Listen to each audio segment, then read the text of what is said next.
Thank you. I'm Pearl Cleage. I'm a writer, and I'm currently in residence as the Alliance Theater's first Artist in Dialogue, which is part of why I'm so pleased to be a part of this evening's program, sharing conversation with three extraordinary women, Elisabeth Omilami, Lois and Tovah Feldshuh. Tovah Feldshuh is an award-winning actress whose portrayal of Israeli Prime Minister Golda Meier in William Gibson's play Golda's Balcony, soon to open right here at the Alliance Theater, set a record for the longest-running one-woman play in Broadway history. She's going to do just a short scene for us before we begin our conversation. Ladies and gentlemen, please welcome Ms. Tovah Feldshuh. I'm in menopause now, not the musical. So every microphone I get near is built for Gulliver. You know, everything is much taller than I am. Here we go. Soon I'll be 3'9" in a pair of Loman heels. Isn't menopause wonderful? It's when God says, thanks for the children, bye-bye. I was born in the city of Pinsk. I was raised in Milwaukee, Wisconsin. Can you hear it?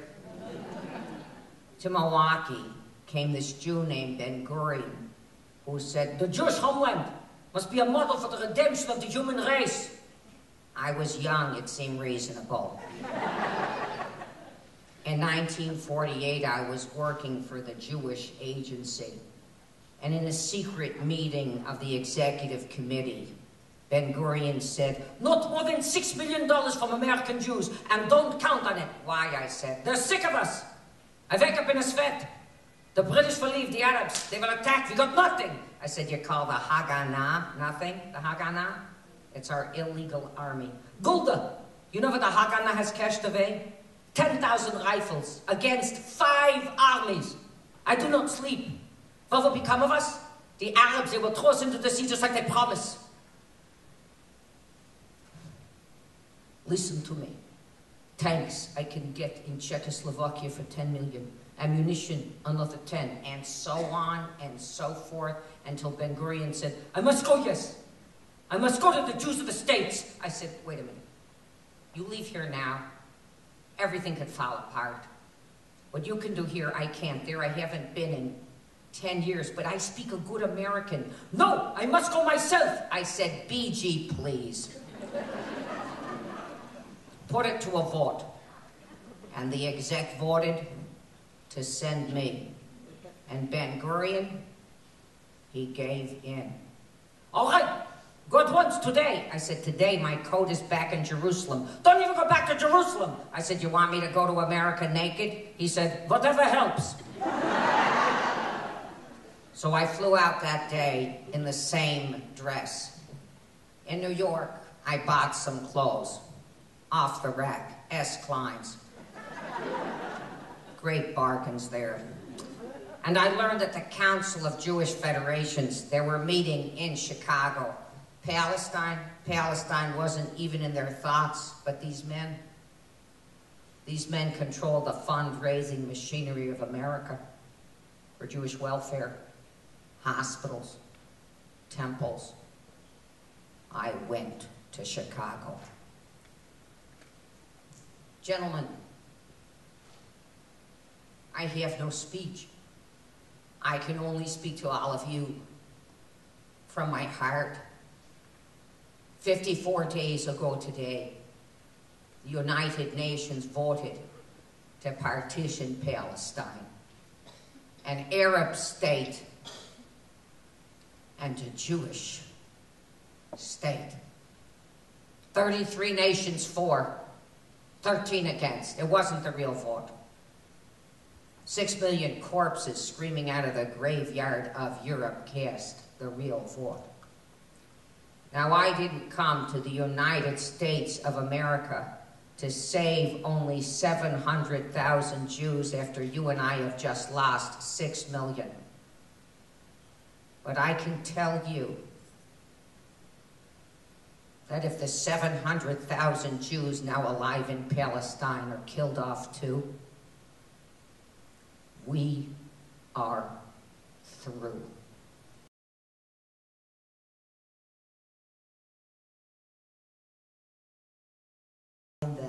that space that allows you to become Golda so completely that when we see you, we forget that you're anybody but Golda Meier. It's the core of my job. So difficulty is not a factor. It's my job. Like when we have children. So that's the first thing. The second thing is Joe DiMaggio was hitting homers at the end of his career, and a little 8-year-old kid came to Yankee Stadium and says, Joe, how do you keep hitting all those homers? Why do you do it? And Joe DiMaggio said, I keep doing it because somebody ain't never seen baseball before. This is what Elisabeth said. Her firstborn was the state of Israel. She kept it company through her most fertile years. And Sarah and Menachem honestly came second. These were not conscious decisions. But this is how it went down. And the quote is, I will forgive the Arabs for killing our sons. I will never forgive them for turning our sons into killers. So whether it was her womanhood, or whether it was just a woman who was driven with values that she didn't seem to lose, they were centered, she was able to keep her eye on them, and all of us know the story that she would say, it wasn't that I hate that, I've said this wrong, I wish I had the direct quote, that the fact that we are put in the position to have to kill in war, it was the greatest pain to her. I think there were so many things that make her a beacon to us today, and I'm not sure it was because she was a woman, and in many ways, as I think Tovah will be able to account, she was not the intimate woman to her family that she was as a symbol to the world. She goes to Denver, and what is Denver? In her adolescence, my mother had Frank Sinatra, she had Ben Gurion. She gets exposed to Ben Gurion, where? In Denver. So when you're in Denver, there's this vista, this tremendous horizon, and mountains in the distance of Denver. Space. And it was there that she got this notion that there had to be a Jewish homeland, like Herzl said, where the Jews could sit on a postage stamp of a land and call it their own. And so they would create their own cupola and hopefully escape death and dying. And the ultimate irony is that the most dangerous place for a Jew to live is, of course, in the Eretz in Israel. And she was so effective that the idea of gender was kind of beside the point at that moment. Levi Eshkol had a heart attack. And Golda was the only person the Knesset, the men, could agree on. They came to her. She wasn't elected. They came to her and begged her. They said, you are the only person we trust, we can believe in to do this. And she said, but I'm not meant to be prime minister. He said, but you are chosen. It's like the Shakespeare quote about some have greatness thrust upon them. I will tell you the truth. I think she goes of a Miss Noggin or something. She didn't have a codified relationship with God. She had a completely codified relationship with the state of Israel as, if you will, the holy child whose time had come to the earth. May I just say one thing about women's rights? She says, in a free, egalitarian society, there should be no need for legal defense of a woman's position. This should be achieved on merit only, irrespective of gender. She was way ahead of her time. So she wasn't a feminist yet. But on the other hand, when one cabinet minister suggested a curfew on women to deal with an outbreak of assaults on women at night, Golda countered, but it's the men who are attacking the women. If there's to be a curfew, let the men stay at home. Golda said, we have one choice, and that choice is no alternative.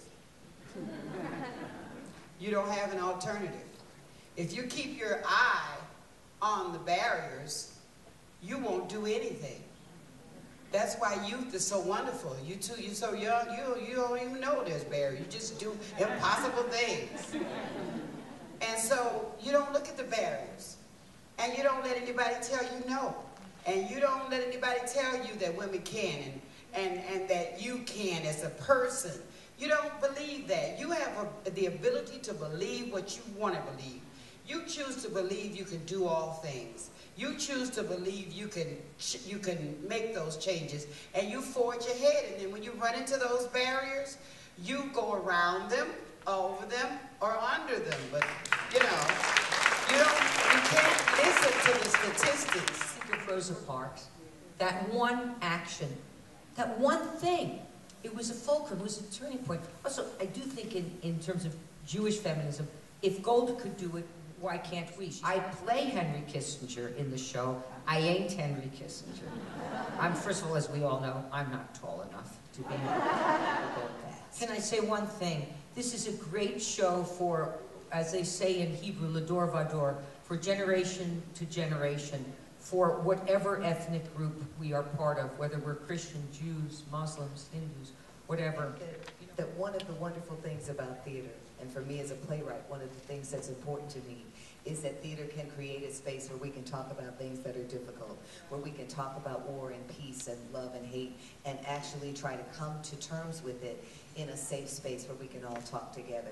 So that I want to thank all of you for being here with me. It was a privilege and an honor to be here and share the stage with you. I'm so happy that we had a chance to do this. I want to thank all of you for coming out on a Monday night to talk about these things with us. I encourage you to run to the box office if you don't have your ticket and get your ticket so that you can see the whole show. And thank you so much for being a part of this dialogue here today.